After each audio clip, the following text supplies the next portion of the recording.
Privilege and honor to present the Right Honorable Raila Odinga to you and thank you for your time and for being with us. Asanteni sana. The Honorable Raila Odinga.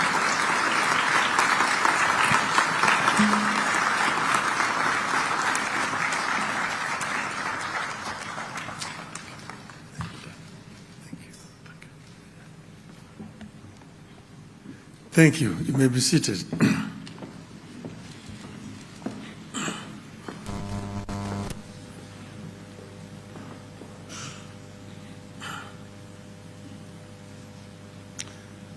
Your Excellencies,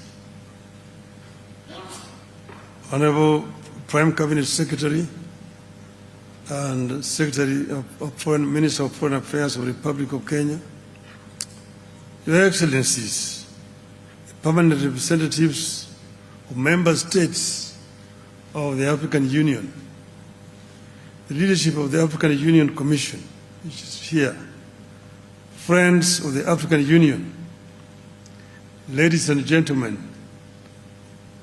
good evening. Assalamu alaikum. Mes amis, bonsoir. Hamjambo. I am very delighted to see such a big audience here in Addis this evening.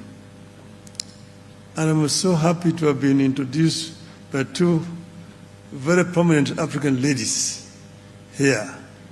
It shows the women power of Africa.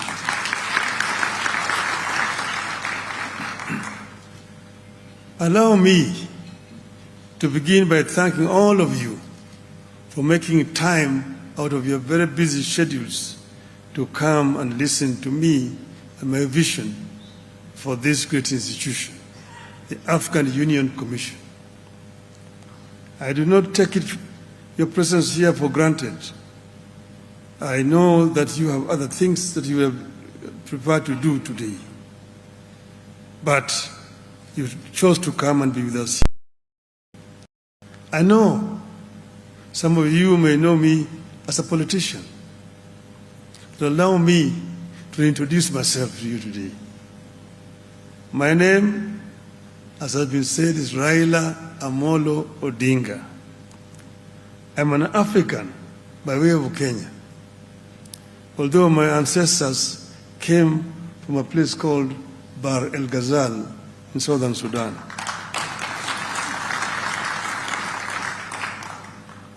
I am a mechanical engineer by training, a businessman, a former prime minister, a grandfather of 5, a father of 4, a husband of 1, that I know of, and a lifelong servant of Africa, but you may call me also Baba.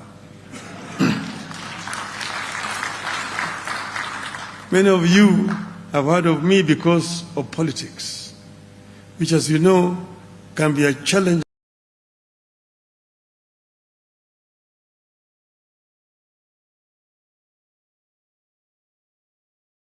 Steadfast and uncompromising in my belief about our African unity. I was born into the spirit of Pan-Africanism as the son of a pioneering leader, Jaramogi Oginga Odinga, and under his tutelage and guidance, I was exposed to the rich tapestry of Africa of exceptional leaders. I have witnessed both the continent's greatest aspirations and its most challenging trials. I have experienced the vision and dedication of the founding fathers like Nnamdi Azikiwe, Kwame Nkrumah, Julius Nyerere, Ahmed Sekou Touré, Gamal Abdel Nasser, Ahmed Ben Bella, and recently, Nelson Mandela.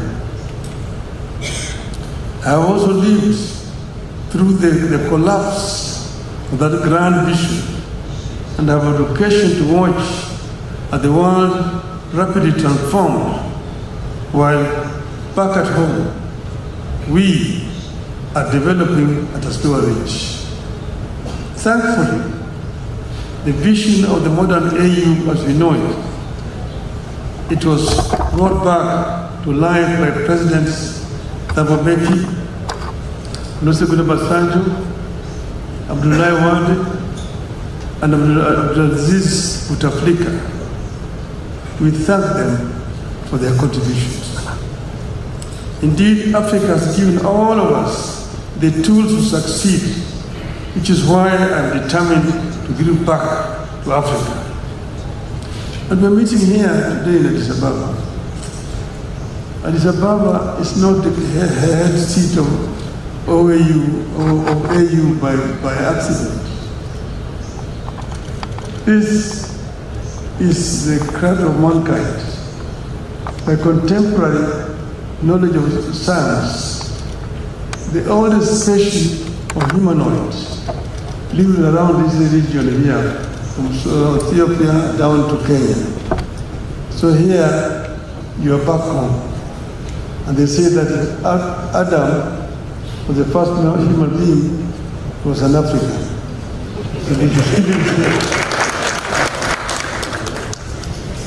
This is also the oldest country in terms of governance in the continent.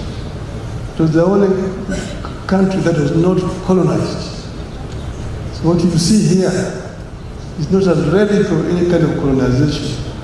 Apart from a brief invasion by Italians, this country has always ruled itself. When they came here, they found an institution that was much older and stronger than they left back home where they came from. So you must be proud that Africa actually is the mother of civilization. When Africans were struggling, Ethiopia offered support for liberation of Africa. And the liberation movement moved, and eventually colonialism was defeated. So there were centers, Accra, Cairo, Addis Ababa, Dar es Salaam. Those were the origins of African Organization of African Union.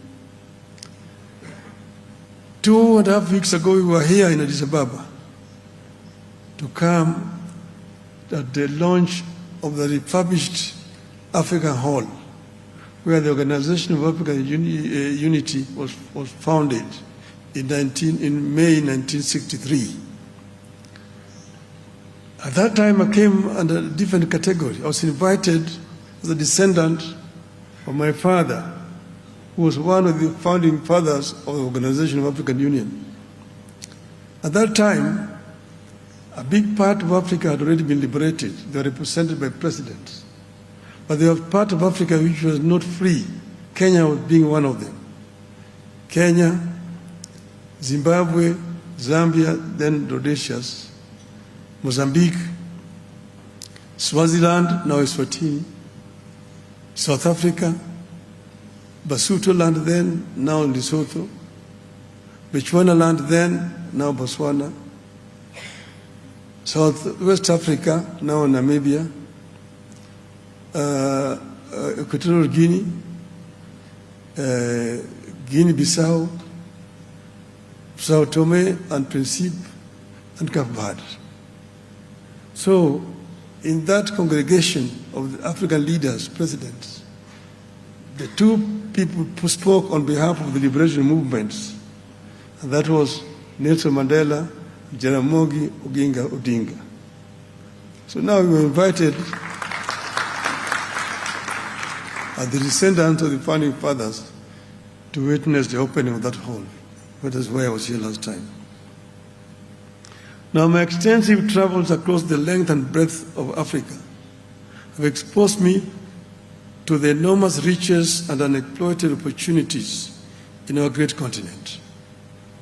I have also had the opportunity to serve the African Union High representative for infrastructure development in Africa between 2018 and 2023, for which I remain profoundly grateful. But I've also represented the AU in other capacity. When Ivory Coast was in turmoil, the then chair of the AU, Mr. Jean Ping, approached me and asked me to be the African Union representative to mediate in the crisis in Ivory Coast. I have also been involved in other peace initiatives in Burundi under Maldimu Julius Nyerere to negotiate peace in Burundi. I was also involved in Mozambique when there was a crisis, when the opposition had refused to accept the results and they needed somebody to go and bring them together.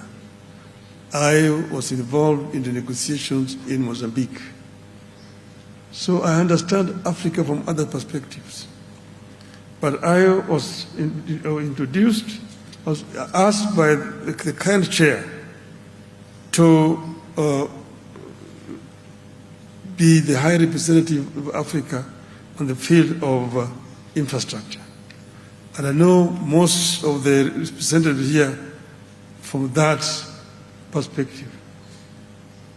This position gave me the opportunity to further appreciate Africa's myriad infrastructural and associated challenges. Here, we were dealing with several infrastructure across the continent. We were dealing with trans-African highways, because Africa has got a elaborate program, PIDA, Program for Infrastructure Development in Africa, with presidential champions for all these infrastructure projects. But there are several challenges that are being faced. That position gave me the inside story of what needs to be sorted out in the African Union. We were dealing with trans-African highways, the Cape to Cairo, the Tunis to the Cape, the Dakar through Bamako, Khartoum to Djibouti, the Dakar to Lagos, Lagos to Mombasa. Then you have the trans-African high-speed railway networks from Beira in Mozambique through Zambia, DRC to Lobito in Angola, and then down to Walvis Bay in Namibia. Then you have the trans-African high-speed railway, again from Lagos through the western coast all the way to Cairo. Then you have the LAPSET, the Lamu Port, South Sudan and Ethiopia corridor, which we later on revised to move the railway line from the port of Lamu in Kenya through South Sudan, the Central African Republic, Cameroon port of Kribi, to create a land bridge that links the Atlantic and Indian Ocean and opening up the interior of the continent to transport and trade. These were major challenges. Then we are dealing also with energy. Africa is the richest continent in as far as green energy potential is concerned. The green energy, the solar, the sun is here from January to December. Then if you've got geothermal potential in the Rift Valley, then you've got wind potential around the continent. You've got the hydro potentials in the continent. These are the areas. In the Inga Dam in Congo, you can generate over 100 gigawatts of power.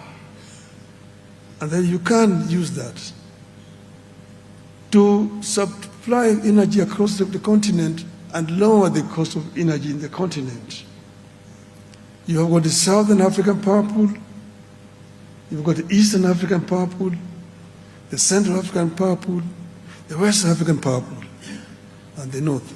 And you can interconnect these power pools and bring down the cost of energy to what is acceptable universally.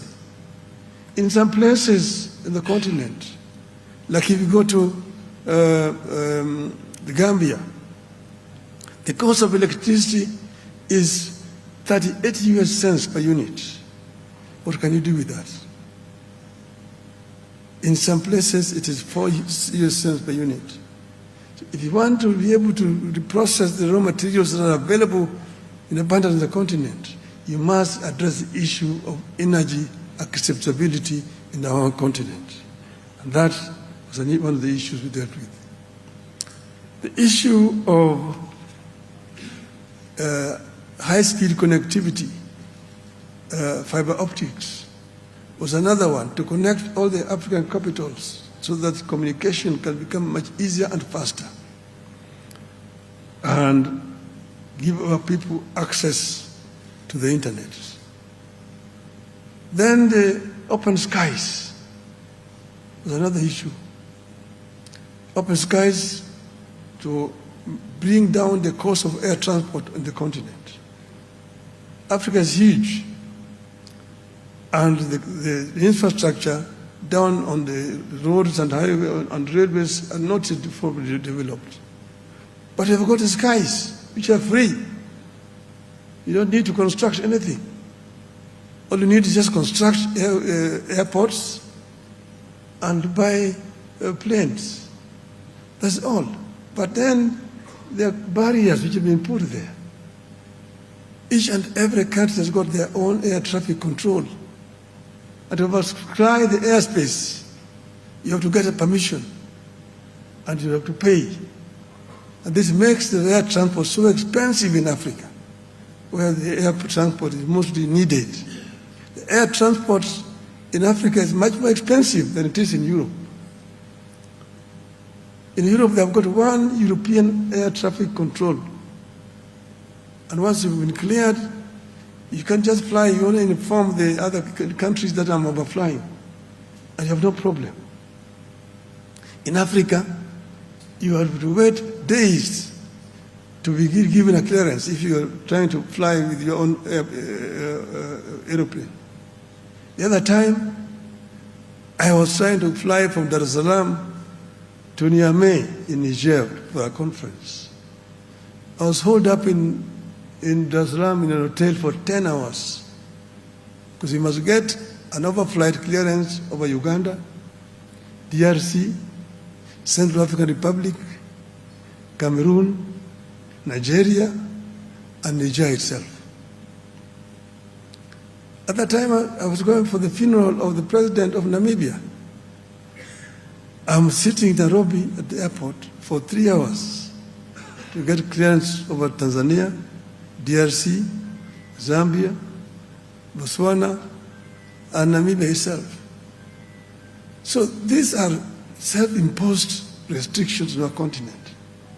This is what we call the low-hanging fruits that you can harvest without a problem.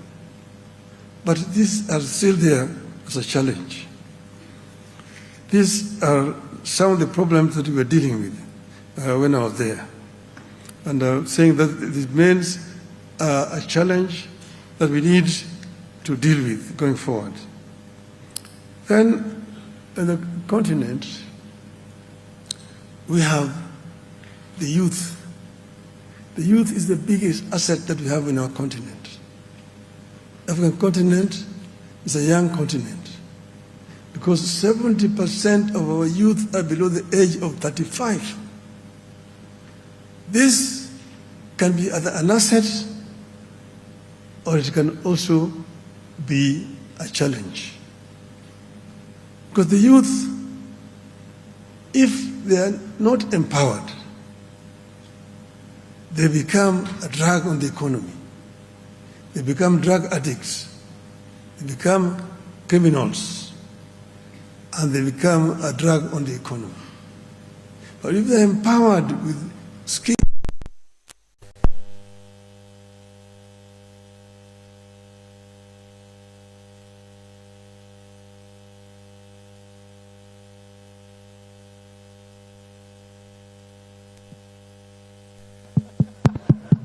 I agree. It should be back now. so, thank you. Thank you. So, our youth are the biggest resource that we have in the continent. But we first need to give the youth the requisite tools that they require to be able to create wealth for our continent. This is another major challenge to us. This is what other countries have done. This is what China did. China empowered the youth and gave them skills so that when they opened up their economy, the big manufacturing companies rushed to China because they saw there highly skilled and cheap manpower and also cheap raw materials. So you go to China, all the major manufacturing companies are in China. The automobile, Mercedes is there, BMW is there, Volkswagen is there, Peugeot is there, Citroën, Volvo, Ford, Toyota, Nissan, Hyundai, all of them are in China. In Germany, they tell me it is cheaper to manufacture a Mercedes-Benz in China and ship it back to Germany than the one manufactured in Stuttgart, Germany. That enabled China to move 600 million people from poverty to middle income status. So China is today no longer the cheapest destination because most of the people have become more affluent. A gap is left down there underneath which Africa can fill. Because China has the cheap raw materials, but those raw materials are made with original raw materials from Africa. They have cheap industrial materials. They have got steel, they have got copper, they have got aluminium. But all those are made with raw materials coming from Africa. So if you can do the value addition on the continent, then you don't need to, people don't need to go to China. Those industries will come to Africa. And Africa will become the next factory of the world. This is one of the things that I have in mind.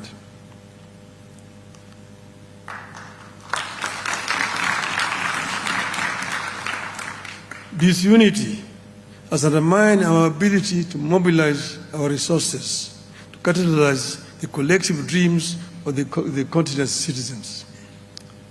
Africa's unity is therefore sacred to me. We must return unity to the top of our priorities as Mwalimu Nyerere and Nkrumah did. Without unity in a fast consolidating and changing world, Africa will continue to be marginalized, exploited and irrelevant. It is why today I ask you, ladies and gentlemen, to open your minds to a new Africa. Imagine an Africa that's booming with industry, where businessmen and women from Bamako in Mali can take the transcontinental high-speed rail to trade in Kampala, Uganda, where the cotton material from Lomé in Togo can be bought online by our housewife in Lusaka, where African products can be bought in supermarkets across the world under the name of African brands owned by Africans, and the African workers and farmers are proud of their products. An Africa that does not require visas for other Africans. An African men and women who do not climb on a rickety boat or in an airplane cargo hold, risking their lives to go to greener pastures. I envision a continent whose progress is driven by its own people, that pushes to be a dynamic, influential, and respected force in the international arena. And here, again, the barriers which we place on ourselves. My friend Aliko Dangote, one of the most prominent African businessmen, tells me, Raila, it's so difficult to do business in Africa. I need 35 visas to travel across the African continent. Yet my French competitor does not need any visa. The French passport can go to all African countries. How then can you compete? How can you benefit by being African? You're being punished because you're an African. These are some of barriers which make us look just stupid.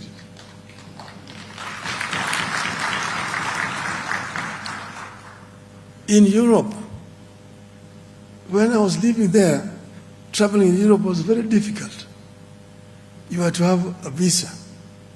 When I was traveling from Germany to Britain on a train, I needed a visa to transit through Belgium or Holland, 2 visas. And if you did not have that visa, they put you back on the train back to where you came from. Today, you don't need a visa in Europe. The Schengen visa, you're going to go to any country in Europe. You only get, if you're traveling by road, you only get to know that you have crossed the border by seeing the different registration numbers. And so Europe has become a village. Why can you not do that in Africa? I intend to see that we introduce Africa, the AU visas, like the Schengen visa.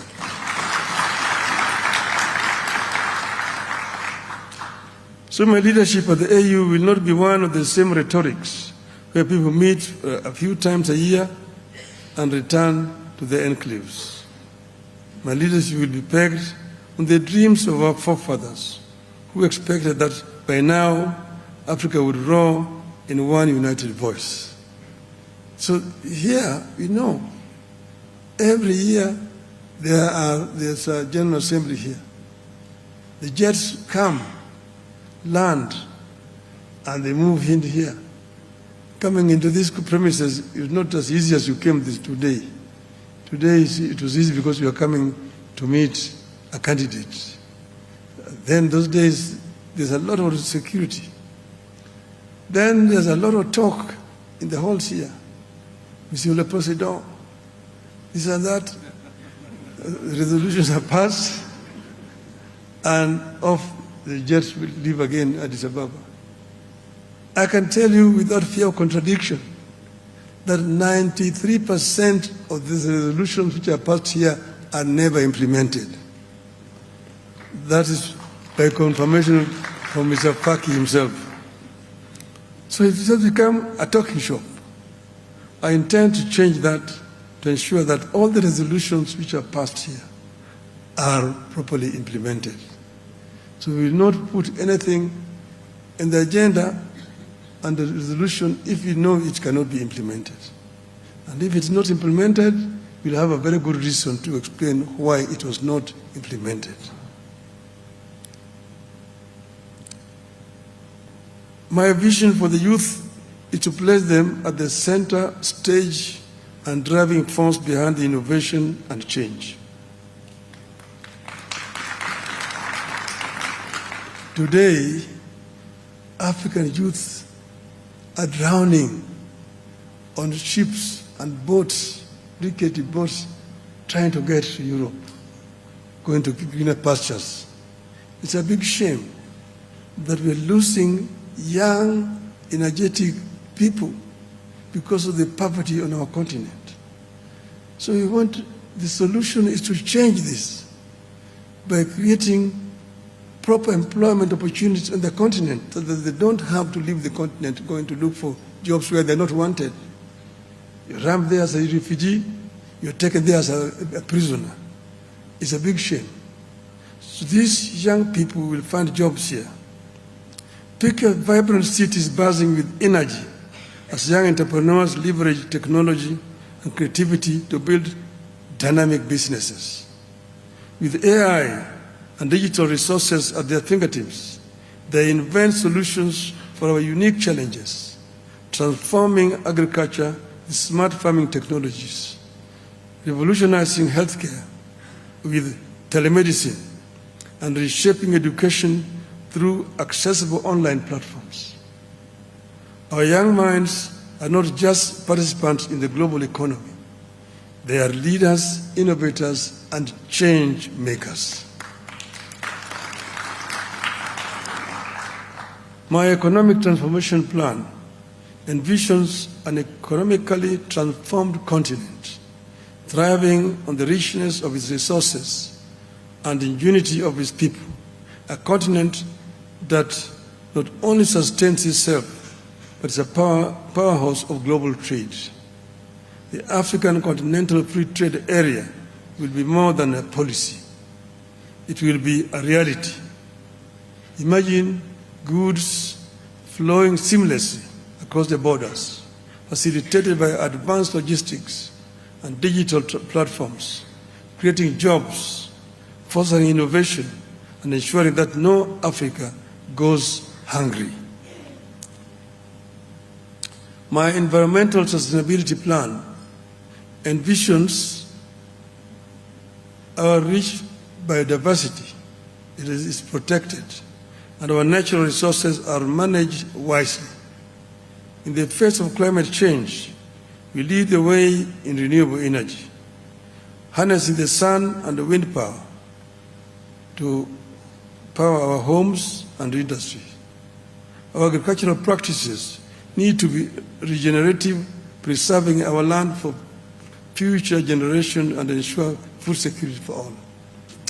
Africa is not the offender in this debate on climate change. Africa is a victim because Africa's emission is less than 5%, about 3%, somewhere there. But Africa suffers the biggest effect in this animal called climate change. Many of African countries today live between two twin disasters: floods and drought, El Nino and the sister La Nina. The floods, when the floods come, they destroy homes. People drown. Our infrastructure is devastated. Bridges are washed, and so on and so forth.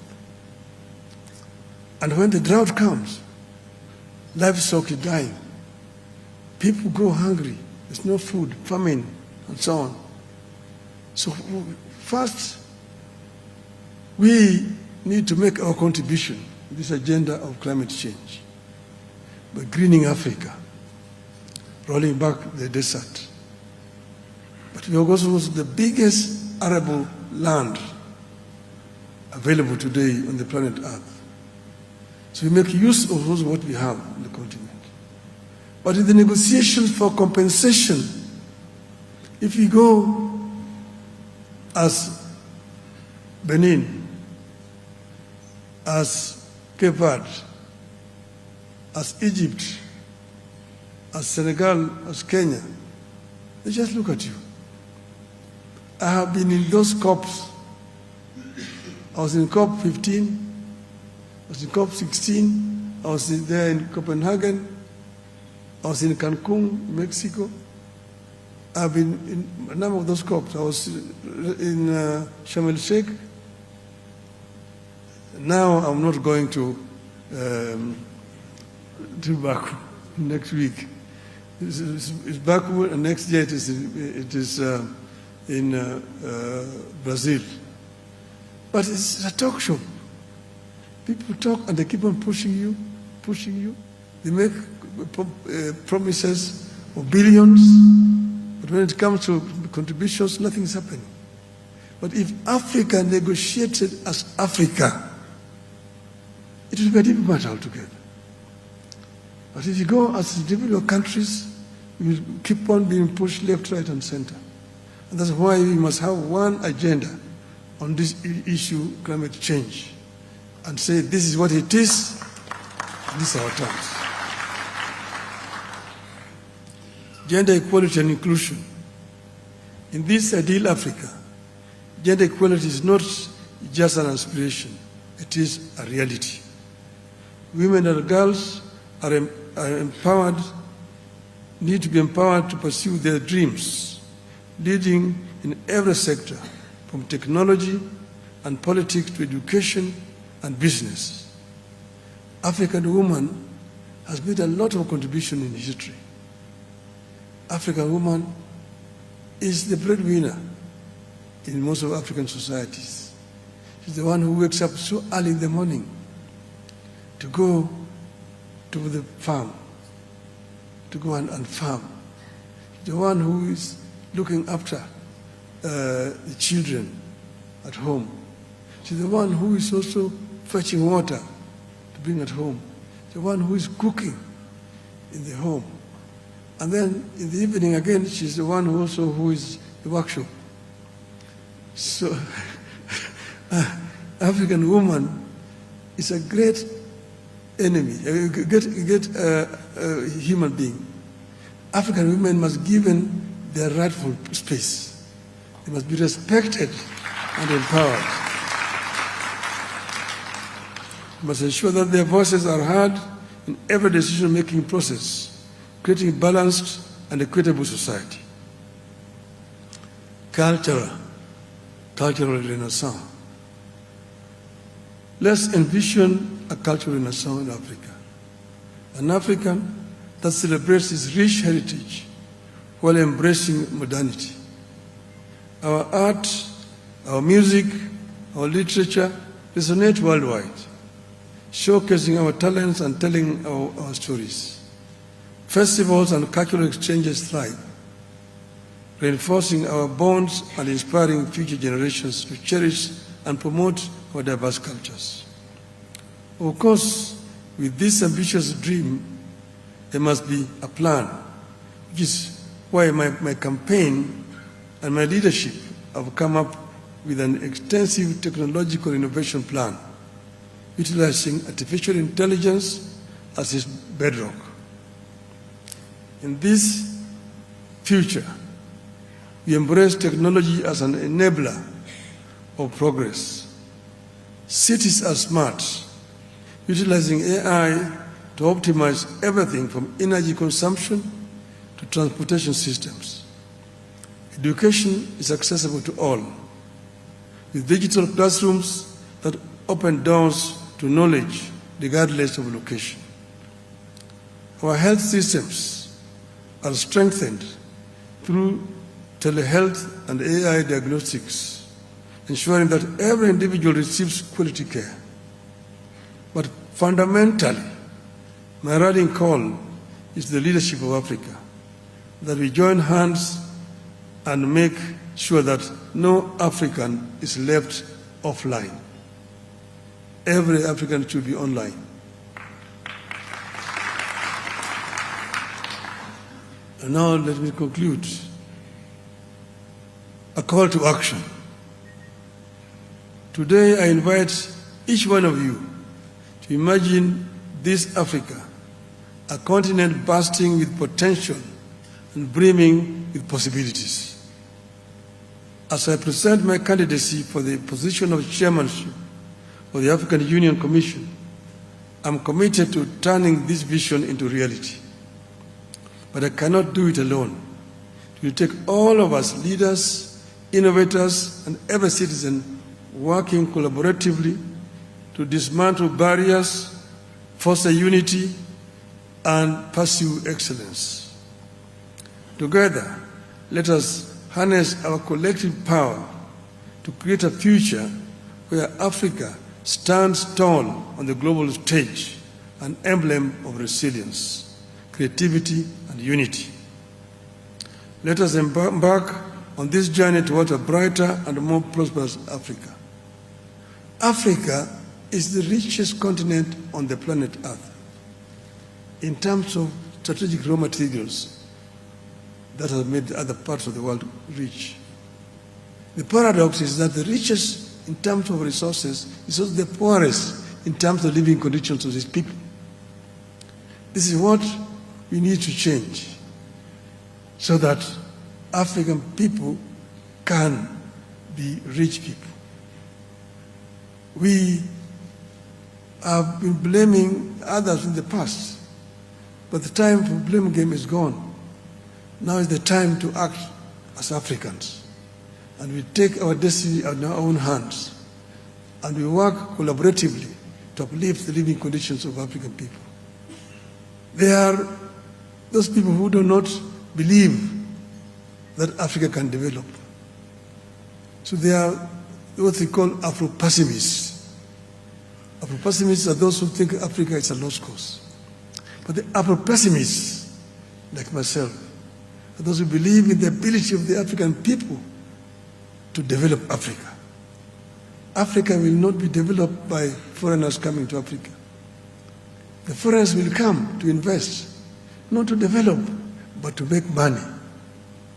But ultimately, Africa will be developed with the brains and energies of the African people. And that's why you've seen the story I tell of the African lion. That African lion is a very resilient animal. And here the African lion is giving a message to the Asian tiger. The African lion is, as you know, in Africa, the lion is a revered animal. The Cameroonian soccer team is called the Indomitable Lions. The Senegalese soccer team is called the Lions of Teranga. The Moroccan national team is called the Atlas Lions. And in East Africa, we call the lion Simba, mfalme wa msitu. That the lion is the king of the jungle. When it roars, the other animals listen. So the African lion is giving a message to the Asian tiger. That you, the Asian tiger, you danced alone on the stage for far too long. I was asleep in the jungles of the Congo. But now I'm awake. I'm surrounded by the mighty mountains of Kilimanjaro and Kenya to the east, the Atlas Mountains to the west, the rivers, the Niger, the Zambezi, the Limpopo, the mighty Congo, the Nile, and I'm sitting on African oil, African gold, African bauxite, African copper ore, African iron ore, African diamonds, and I now have the knowledge and ability to turn all this wealth into prosperity and to liberate my people and make them rich and powerful and claim the 21st century as an African century. End of the message of the African lion to the Asian tiger. Thank you very much.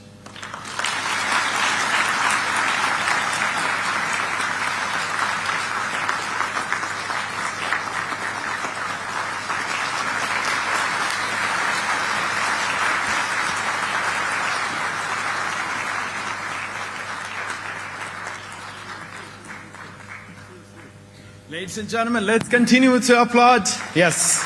Let's please continue to celebrate him. He has one more thing to add. Give him a minute, please. Very sorry. We have here Ambassador Selma Maliki from Algeria. Is she around? Yeah, maybe she might want to come and say jambo. Because, as we said, we wanted, if there was any other candidate in the audience, give them a chance to greet the people. But I've not seen any other candidate for the chairman.